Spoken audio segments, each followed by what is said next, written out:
A small coin is resting on the bottom of a beaker filled with a liquid. A ray of light from coin travels up to the surface of the liquid and moves along its surface.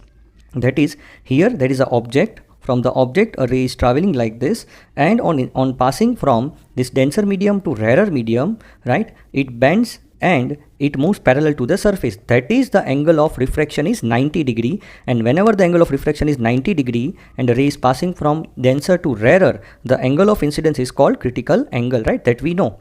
Now what is asked? How fast is the light traveling in the liquid? Means in liquid how fast the light is traveling, that we have to find. That is, if we know the refractive index, then we can use this formula, n is equals to c by v. Then v is equals to c by n. So if we get the refractive index, then we can find the speed. Now we know that for total internal reflection, sine ic is equals to 1 by eta. Therefore sine ic, now as per the question, right, if see this is angle ic, why this is angle ic? If the ray is going like this, it is moving like this, then this angle is the critical angle. And if you make this z here alternate angle, then this is also the critical angle.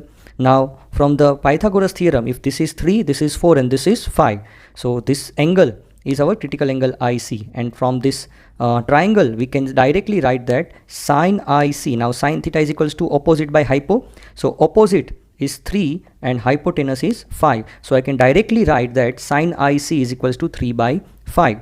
And from theory of TIR we know that sine ic is equals to 1 upon eta. Just compare this two expression, right? So 3 by 5 is equals to 1 by eta, then eta is equals to 5 by 3, that is the refractive index is equals to 5 by 3. So we get the refractive index by comparing only this two expression. Okay, so eta is equals to 5 by 3. Now directly put the value of refractive index here.